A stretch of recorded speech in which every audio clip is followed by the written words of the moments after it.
ओम शांति।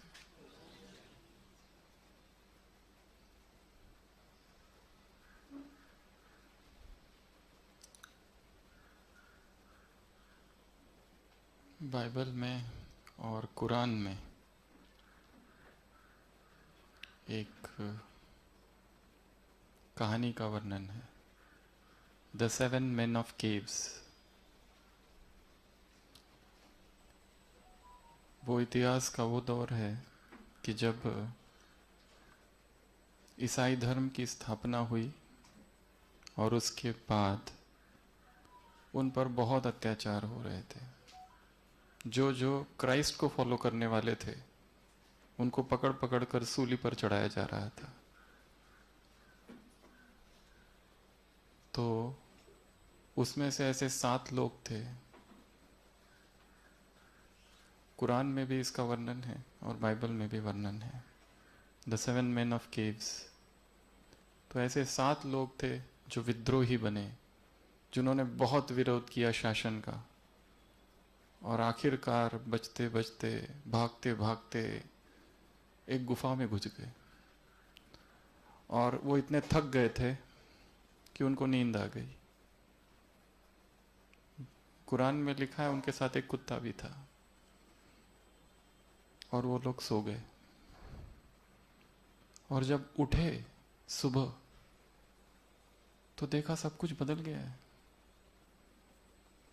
तो देखा कि जिस गुफा में वो सो रहे थे वो गुफा का दरवाजा बंद हो गया है, वहां मकड़ियों का जाल है।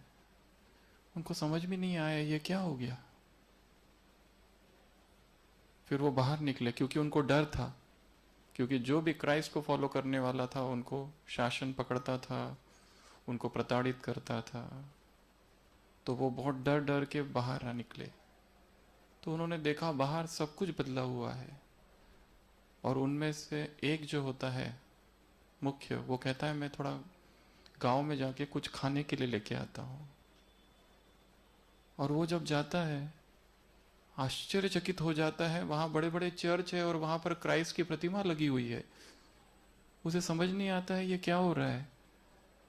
वो एक दुकान पर जाता है, वहां से कुछ खरीदता है खाने की वस्तु और एक सिक्का देता है। वो सिक्का देखते ही वो दुकानदार को शक होता है, ये कौन सा सिक्का है, ये तो कई सदियों पुराना सिक्का है, ये जरूर कोई चोर होगा।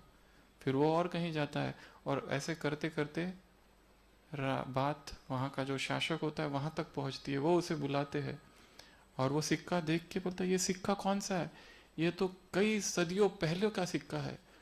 उसे आश्चर्यचकित होता है ये सब क्या हो गया है। और धीरे धीरे पता चलता है वो लोग जो उस गुफा में थे उस एक रात में ही 300 वर्ष बीत गए।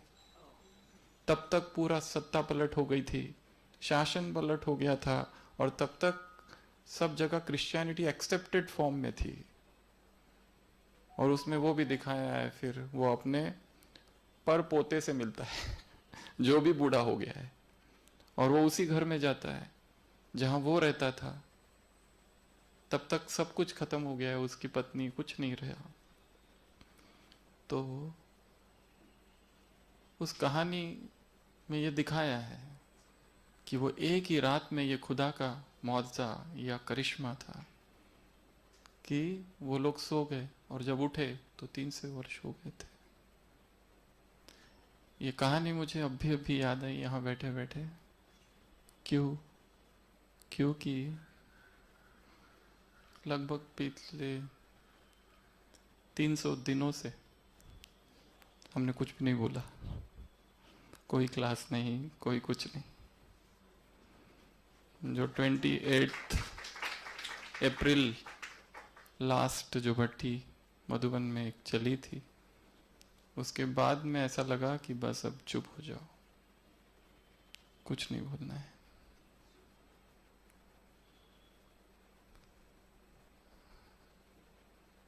ऐसी एक स्ट्रांग प्रेरणा आई कि कुछ बोलना ही नहीं है अभी। इसको हम एक शब्द देते हैं इंग्लिश में, इसको कहते हैं SIPS, SIPS, self imposed public silence. जिसमें व्यक्ति अपने सारे काम करता है, दिन भर बोलते रहता है, पर पब्लिक के सामने नहीं आता है। और हमें लगता है कई बार इस मौन की बहुत आवश्यकता है, क्योंकि बोलने में हमारी बहुत ऊर्जा नष्ट होती है। हाँ, वो एक अलग बात है कि हम सेवार्थ बोले, वो बहुत सारी बातें हैं उसमें, परंतु फिर भी जब जब मौन का अभ्यास होता है, आत्मा की कुछ अद्भुत शक्तियां जागृत होती है।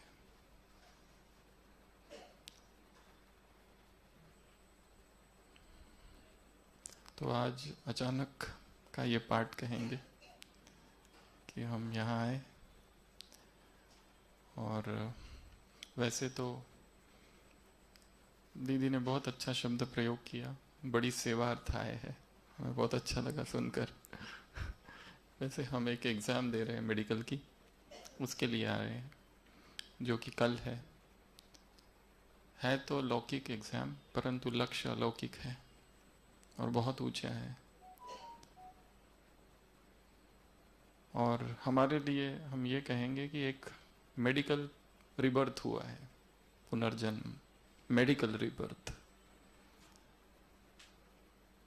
मधुबन आने से पहले हम यहाँ मुंबई में थे, कई सारे हॉस्पिटल्स में काम किया, फिर मधुबन चले गए 10/10/2010 अक्टूबर, और तब से लेकर फिर वहाँ पर हॉस्पिटल की सेवाएं, और फिर अचानक एक नया पार्ट चालू हो गया। हमारे डॉक्टर प्रताप सर ने कहा कि वहाँ कुछ पेशेंट्स आए हैं गांव के 2013 में, तुम जाकर उनको कुछ सुनाओ डेंगू के बारे में, मलेरिया के बारे में। हमने कहा हमें तो नहीं आता है बोलना, हम क्या सुनाएंगे, और वो भी हिंदी में। तो नहीं, ट्राई करो, कुछ नहीं होता है। और वहाँ से बोलने की यात्रा चालू हुई, पर वो यात्रा ऐसी रही 10 साल नॉन स्टॉप, जो ऐसे कि कोई एक शक्ति थी जो काम कर रही थी। कभी एक दिन में 1 बार, 2 बार, 3 बार, 4 बार, अलग अलग जगह, अलग अलग ऑडियंस, कभी हिंदी, कभी इंग्लिश। और ये सब होते होते अचानक जैसे कहा कि एक दिन लगा कि अभी चुप हो जाना है। The greatest power, the highest silence.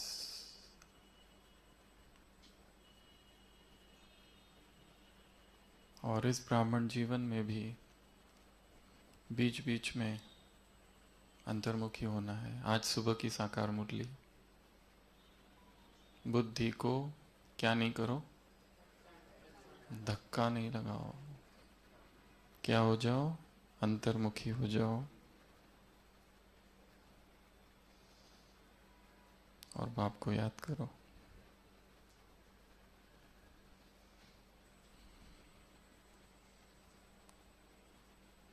याद एक मौन क्रांति है, इसका बाहर की किसी चीज से कोई संबंध नहीं है। ना ट्रांसलाइट से संबंध है, ना किसी चित्र से संबंध है, ना किसी गीत से, ना किसी संगीत से, ना किसी सॉफ्ट लाइट से, ना किसी स्थान से, ना मधुबन से। ये मन की यात्रा है, आंतरिक यात्रा है, सूक्ष्म यात्रा है, गुप्त यात्रा है, गुप्त गामिनी है। और पिछले 1 तारीख से इस महीने की हमने बैठकर मेडिकल की स्टडी की, वो सारा रिवाइज किया जो कि बहुत पहले, जैसे स्टूडेंट लाइफ में, एमबीबीएस में, पीजी में स्टडी करते हैं लोग, वो सारे सब्जेक्ट्स। और ये करते करते एक अलौकिक अनुभव हो गया, और वो ऐसा कि जितनी मेहनत कोई एक स्टूडेंट लौकिक पढ़ाई के लिए करता है, लाइब्रेरी में बैठ के 8-8, 10-10, 16-16 घंटे नॉन स्टॉप, अगर वैसी पढ़ाई हम अलौकिक पढ़ाई करें तो क्या होगा? अगर ऐसा अध्ययन हम मूल्यों का करें तो हमारी स्थिति क्या होगी? क्योंकि हमारे जीवन में जो भी अंधकार है और जो भी दुख है, उसका एक ही कारण है, ज्ञान की कमी। उस समय ज्ञान विस्मृत हो जाता है, अंधकार सा छा जाता है, समझ नहीं आता है करना क्या है क्या नहीं करना है। योग तो बहुत बात की बात है, परंतु समझता ही नहीं। बुद्धि में ज्ञान तो है, सुबह मुरली सुनी है, पढ़ी है, पढ़ाई है, दूसरों को सुनाई है, उस पर क्लास भी कराया है, परंतु जीवन में परिस्थिति है सामने एकदम, उसमें क्या करना और कौन सी पॉइंट अप्लाई करना ये नहीं समझ आता है, क्योंकि हमारी पढ़ाई अभी बहुत कम है। और हमने पिछले 1 मास में ये अनुभव किया कि जैसे अभी हमने 1 मास इस लौकिक पढ़ाई को किया, 1 मिनट भी इधर उधर वेस्ट नहीं होने दिया, 1 मिनट भी वेस्ट नहीं होने दिया। क्या वैसी पढ़ाई अलौकिक की जा सकती है? और वो ही संकल्प भी किया है कि इस ज्ञान को अच्छे से समझना है, बहुत डीप में जाकर समझना है। ये है क्या?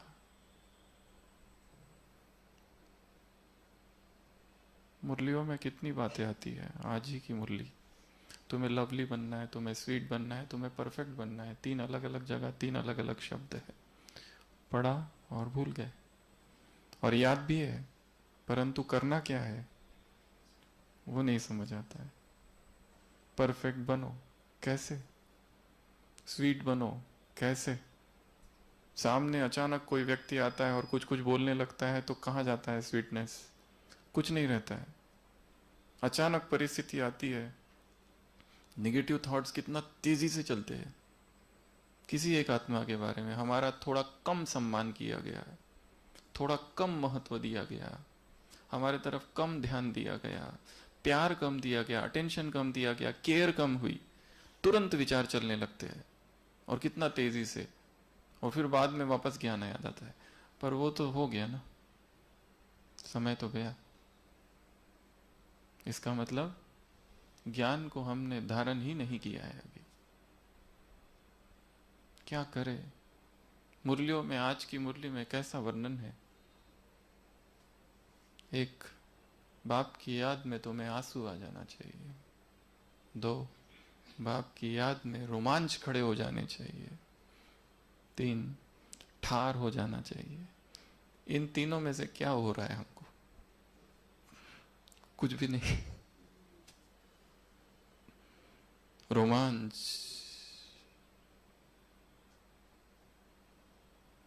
ईश्वरीय प्रेम किस तरह का है हमारा? वो एक मीरा थी जो सब लोक लाज भूल गई। कैसा नशा था। हमारा कौन सा नशा है? थोड़े देर के लिए है। क्या करें? हमें लगता है एक एक लाइन, एक एक शब्द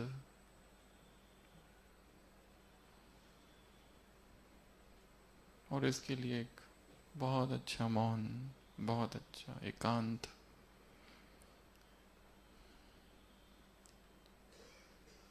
बीच बीच में होना चाहिए। कैसे इसको सबकॉन्शियस माइंड में जाने दे? क्या किया जाए? सोचते रहेंगे तो कुछ ना कुछ मार्ग मिलेगा, चिंतन चलता रहेगा। आज की मुरली में और एक चीज है, तुम्हारी बुद्धि अलौकिक है, तुम्हारी बुद्धि में अलौकिक बातें रमन करती है। तुम न्यारे हो, तुम जैसा कोई नहीं। ये कितनी अद्भुत सी बातें हैं। संसार में लोग क्या कर रहे हैं और हम क्या कर रहे हैं और हमें क्या मिला है। संसार में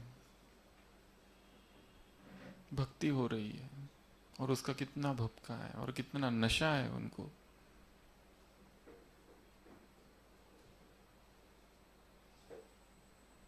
राम राम राम, रग रग में राम समाया है और कितना नशा है।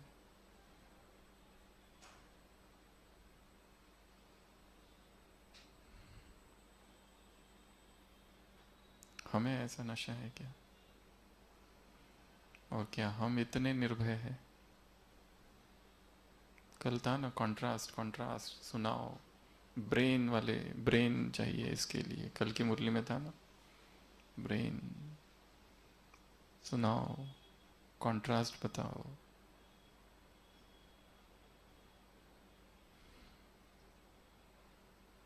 साधना को तीव्र करना है। अव्यक्त मास चालू है, पर ये कोई एक अव्यक्त मास ऐसा नहीं है। हर दिन तपस्या का दिन हो, हर रात तपस्या की रात्रि हो, और धीरे धीरे इस शरीर से हमारा जो लगाव है, सारा खेल इस शरीर के इर्द गिर्द है।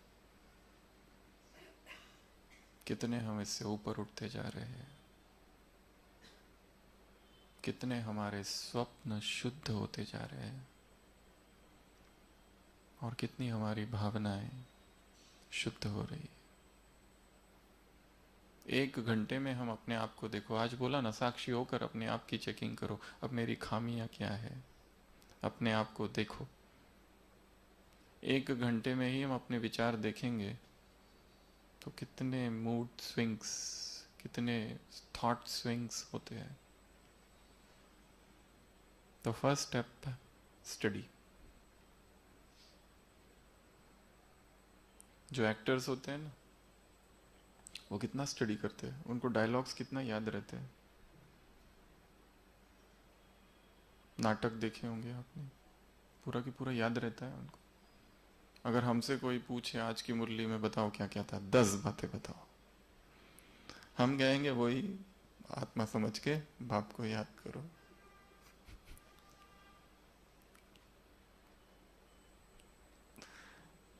हमारे ओपड़ी में माताएं आती है, पांडव भवन में होती है ना सेवा में, तो ओपड़ी में आती है। कभी कभी हम पूछते मुरली पढ़ी क्या? हाँ बोलते हाँ मुरली पढ़ी है, 4 बार पढ़ी, 5 बार पढ़ी। तो 5 पॉइंट सुनाओ। अग भाई पढ़ा सब है, दूसरों को बताया भी है, बट याद नहीं आता है। 21 जनवरी 1969 की मुरली है। तीव्र पुरुषार्थ की परिभाषा, समय पर ज्ञान याद आ जाना ही तीव्र पुरुषार्थ है। तीव्र पुरुषार्थ की परिभाषा क्या है? समय पर याद आ जाना। अभी अभी परिस्थिति चल रही है, बहुत बिजी चल रहा है, अभी अभी कोई आके हमको बहुत डांट के गया है या कुछ बोला है, या किसी ने आके बताया तुम्हारे बारे में ये ऐसे ऐसे कह रहे हैं, उस समय क्या चल रहा है? समय पर ज्ञान याद आ जाना ही तीव्र पुरुषार्थ है। ये है डेफिनेशन। एक और डेफिनेशन है, जो गलती एक बार हुई है उसे दोबारा न करना, ये है तीव्र पुरुषार्थ। एक डेफिनेशन और है, जो अब पुरुषार्थ कर रहे हो उसको डबल कर देना, हर चीज, ये है तीव्र पुरुषार्थ। सुबह अमृत वेला उठना, योग करना, बाबा से सारे संबंध जोड़ना, विश्व को सकाश देना, फिर एक्सरसाइज करना, फिर मुरली क्लास जाना, फिर मुरली में पॉइंट्स लिखना, फिर मुरली क्लास में थोड़ा डिस्कशन करना, फिर आना, फिर याद में भोजन बनाना, फिर याद में भोजन खाना, फिर दिन भर में बीच बीच में ट्रैफिक कंट्रोल करना, बाबा की याद में सेवा करना, शाम को मुरली या नुआ शाम का योग करना, चार्ट लिखना और सो जाना। इसे कहा जाता है साधारण पुरुषार्थ। क्या कहा जाता है इसे? साधारण। और तीव्र अर्थात इसको डबल कर देना या समग्र चेतना से उसको करना, विथ हाइटेंड कॉन्शियसनेस, वही चीज को होश में करना। तो हर दिन नवजागरण का दिन हो, हर दिन नई नई बातें पता चले। बातें वही है, पर हमें समझने के लिए टाइम लगता है उसको। इसलिए मुरली क्लास में आना बैठना इसलिए जरूरी है। इसलिए नहीं कि वो बातें जो मुरली में सुनाई जा रही है वो आपको पता नहीं है, सब पता है। पर जैसे यहाँ बैठते हो, आप एक स्थान पर बैठते हो, एकाग्रता से बैठते हो, अचानक एक ही पॉइंट जो हमने 100 बार सुनी है, उस दिन अचानक से वो स्ट्राइक होती है। अच्छा, ये करना है, ऐसा करना है, जो कि रोज सुन रहे हैं, परंतु हर पॉइंट को समझने का अपना एक टाइम है। जैसे हर आत्मा का ज्ञान में आने का टाइम है, उसी तरह उस ज्ञान को बुद्धि में धारण करने का भी अपना एक टाइम ही होता है। केवल हमें अपने आप को तैयार रखना है। वो कहीं से भी, किसी से भी वो पॉइंट आ सकती है। हमें याद है एक बार हमारी जो ओपीडी है उसमें हम लोग रात को बैठ के ज्ञान की डिस्कशन करते हैं कई बार। तो वहाँ पे जो भी हॉस्पिटल का स्टाफ है, नर्सेस है, डॉक्टर्स है, जो ज्ञान में है, वो आते हैं, मुरली के बाद चर्चा चलती है। हॉस्पिटल में एक भाई है, उसे ना लिखना आता है ना पढ़ना आता है। उसकी हॉस्पिटल में जो ड्यूटी है वो यहाँ से फाइल वहाँ देना, वहाँ से यहाँ देना। उसे न पढ़ सकता है ना लिख सकता है, वो ज्ञान में है, और कुछ पढ़ा लिखा नहीं है, एकदम ही अनपढ़ इस टाइप का है। तो एक बार एक ज्ञान की पॉइंट्स चल रही थी, कोई डिस्कशन चल रहा था, और कुछ पॉइंट आई थी, वो क्या थी मुझे याद नहीं, परंतु अचानक हम सोच रहे थे इसमें और क्या हो सकता है, और अचानक उसने, उस भाई ने एक ऐसी पॉइंट बोल दी जो हमने सोची भी नहीं थी कभी।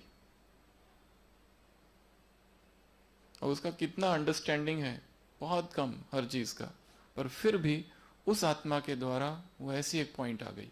इसीलिए जहां जहां ज्ञान की चर्चा होती रहे, जहां जहां योग की भट्टियां चलती रहे, चाहे हमें कुछ समझ रहा है नहीं समझ रहा है, बस जाके बैठ जाना है, अचानक स्ट्राइक होगा। उसी तरह जो क्लासेस भी होती है, हमको लगता है ये भाई क्या क्लास कराएगा, इसको क्या आता है, ये तो अभी अभी ज्ञान में आया, 1 साल से ज्ञान में, ये हमको सिखाएगा क्या, हम यहाँ 30 साल से है, ये हमको क्या सिखाएगा।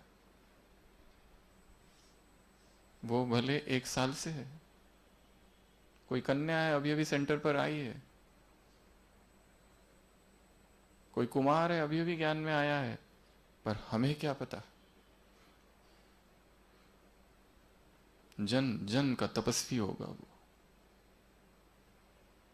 कैसी तपस्या लेकर शरीर छोड़ा था पता नहीं, और फिर अभी आया है।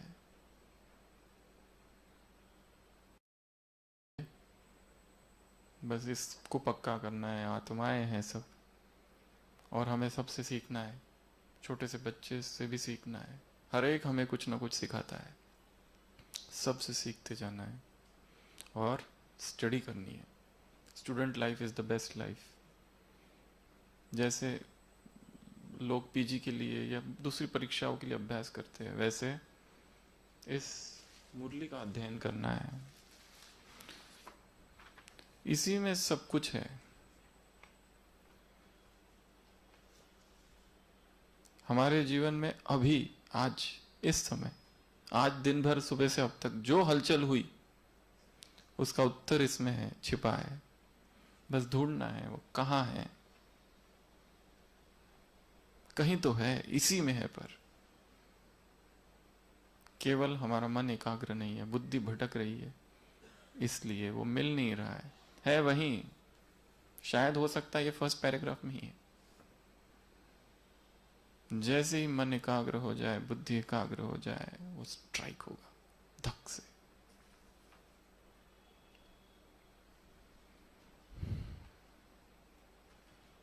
तो सभी स्थिर बैठेंगे।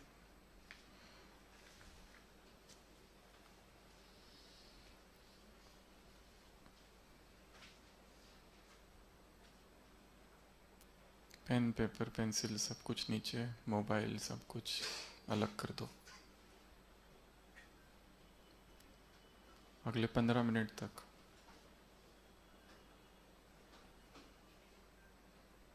स्थिर हो जाना है। उंगली भी ना हिले, पैर भी ना हिले, जिह्वा भी ना हिले।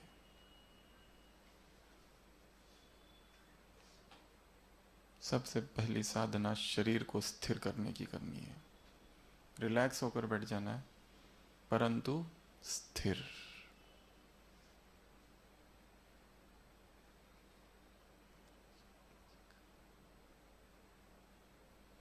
आंखें बंद।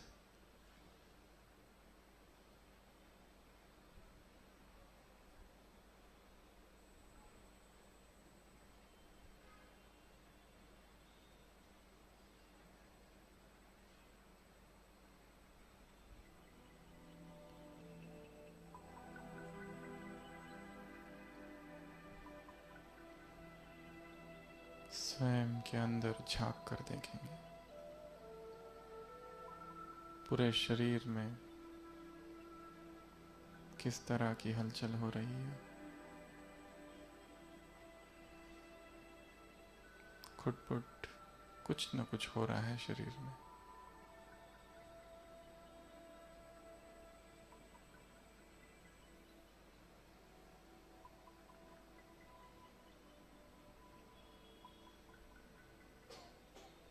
आते और जाते हुए श्वास को देखेंगे, केवल देखेंगे।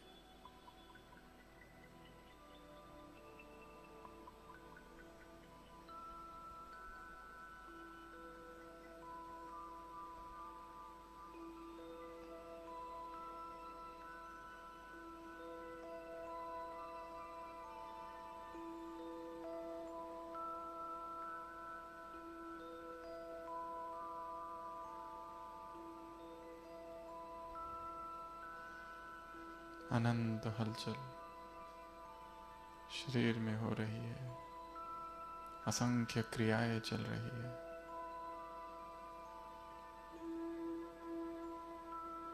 श्वास आ रहा है, जा रहा है।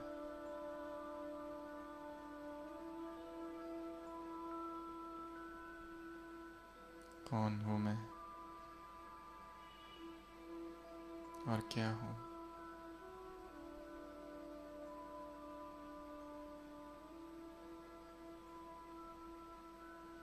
क्या अस्तित्व है मेरा? क्यों हूं? कहाँ जा रहा हूं? क्या करने आया था और क्या कर रहा हूं?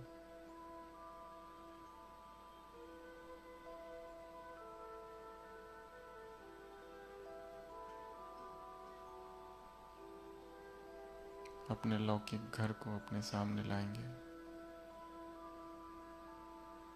संपूर्ण परिवार को देखेंगे। घर के कमरे, वस्तुएं, घर के लोग, वो आत्माएं। ऑफिस को देखेंगे।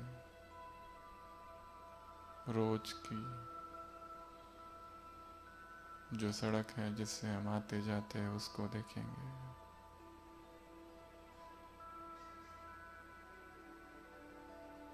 कहाँ हूँ मैं और कौन है ये सब? क्या अकाउंट्स है मेरे इनके साथ?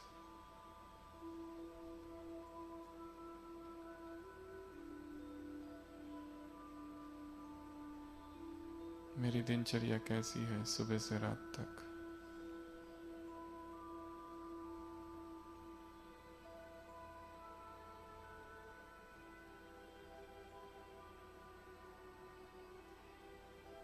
कौन है ये सब लोग जिनके बीच में मैं हूँ?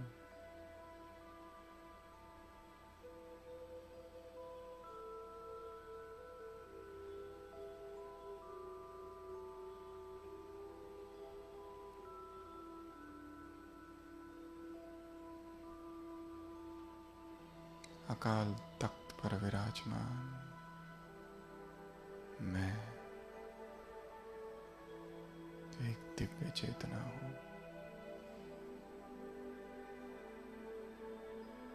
इस शरीर में रहते शरीर से उपराम हूं। इन आत्माओं के बीच रहते, इस घर में रहते, इन लोगों के बीच रहते मैं सबसे परे हूं।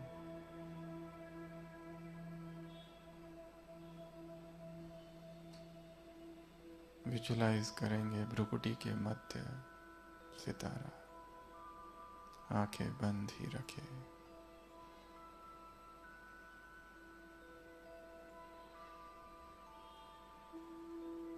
अलौकिक हूं, दिव्य हूं।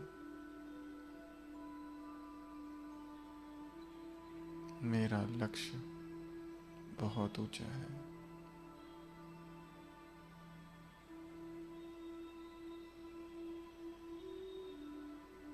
मुझे अपने महान लक्ष्य की ओर बढ़ना है। इस संसार का कोई व्यक्ति, कोई बात, कोई परिस्थिति, कोई विघ्न मुझे रोक नहीं सकता। जन जन दुख भोगा है, इसे एक जन में मुझे सभी दुखों से पार निकल जाना है। मैं आत्मा शरीर से निकलकर जा रही हूं ऊपर, इस शरीर से बाहर, इस कमरे से बाहर, इस शहर से परे, इस राज्य से परे, इस देश के ऊपर, इस खंड के ऊपर, इस धरती के ऊपर, तत्वों के ऊपर देख रहा हूं। एक भव्य सा दरवाजा है, श्वेत, और उस दरवाजे को मैंने खोला। सूक्ष्म वतन,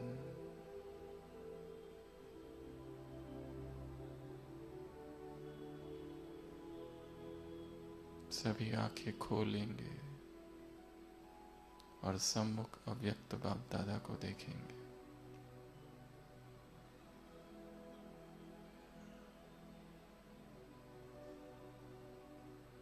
सुनना और सुनाना कुछ नहीं, केवल दृष्टि।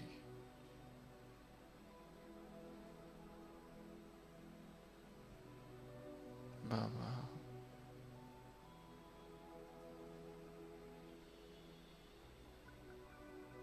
बाबा की अलौकिक दृष्टि मुझ आत्मा पर है। अपलक बाबा को निहारते रहो।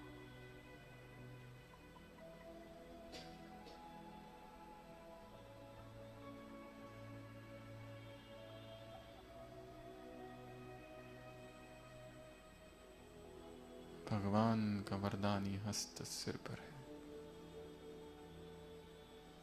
विजयी भव।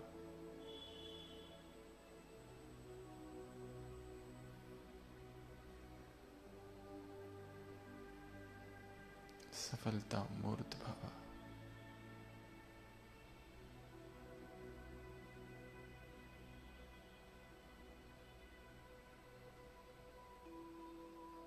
फिर से आंखें बंद और अपनी आंखों के सामने अपने संपूर्ण जीवन को लाएंगे।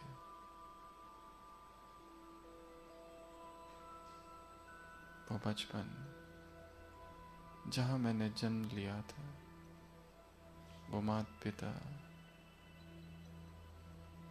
वो घर, वो गांव, वो शहर, वो स्कूल, वो मित्र, वो टीचर्स, अपने आप को देखेंगे, अपने इस जीवन की यात्रा को।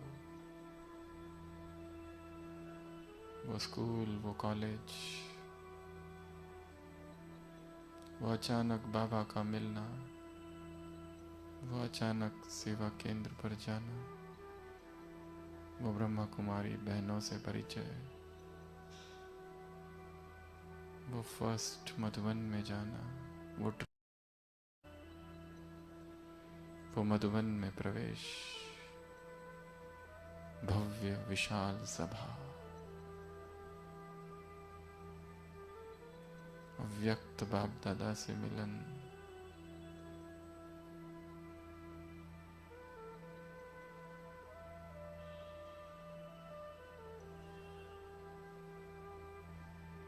वो सेवा केंद्र,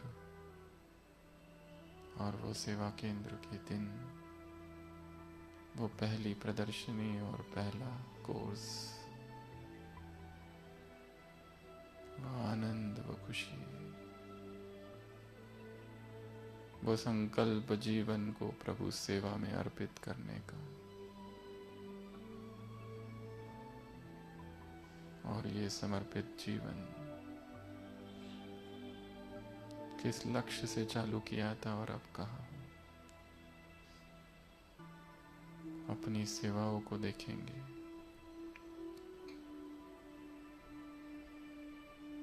अपने ब्रह्मचर्य को देखेंगे, अपने अमृत वेले को देखेंगे, मुरली अध्ययन को देखेंगे, पूरे जीवन को देखेंगे।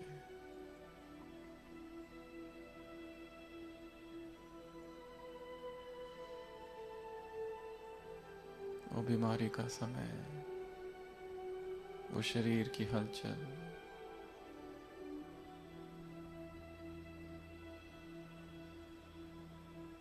असहनीय वेदना,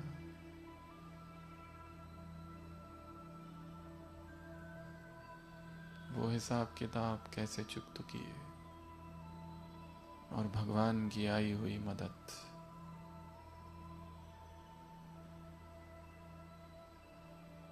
शक्ति का अनुभव, सारा जीवन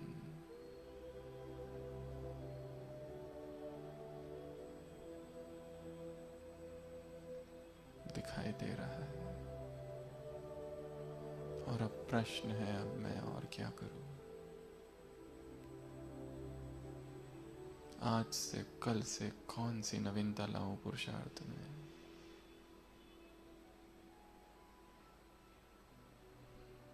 फिर से आंखें खोलेंगे और बाबा से पूछो, नेक्स्ट व्हाट? मैं क्या करूं?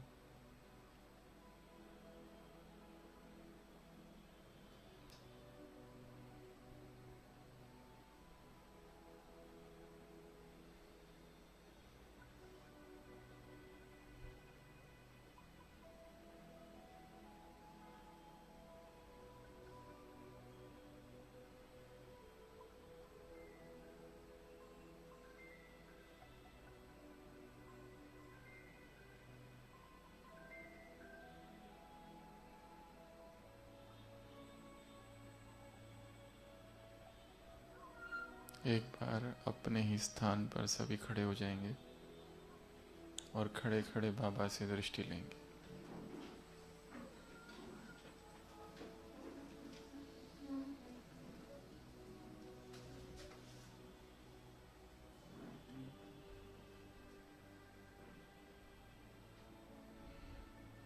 अनुभव करो, भगवान ने अपना हाथ मेरे सिर पर रख दिया है।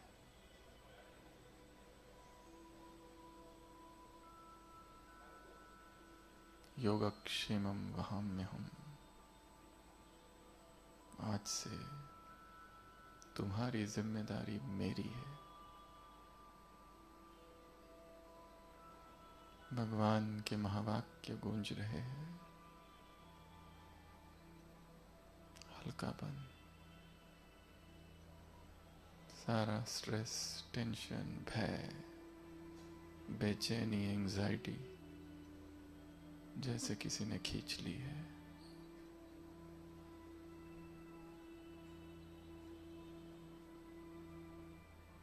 आंखें बंद, अनुभव।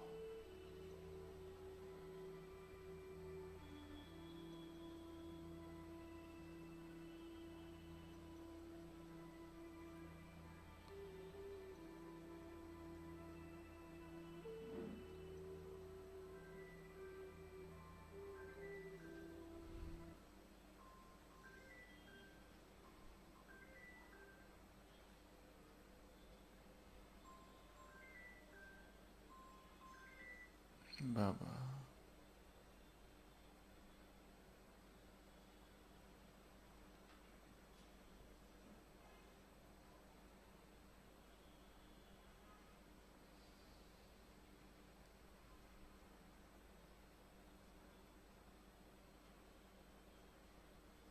एक तुम ही।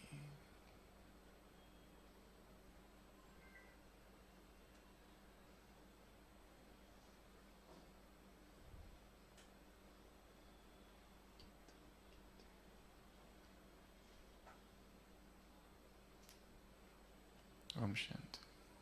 बैठ जाओ।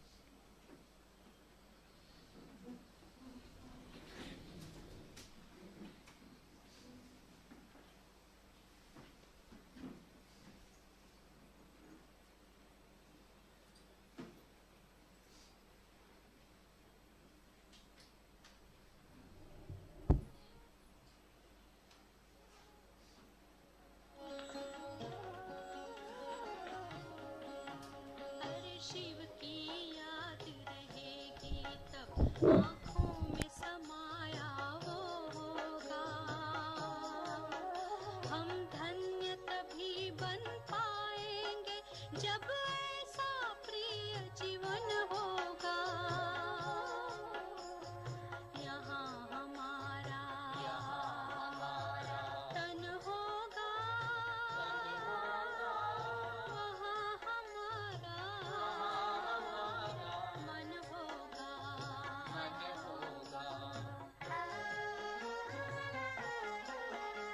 जहाँ होता है मानव का धन, वही होता है उसका मन।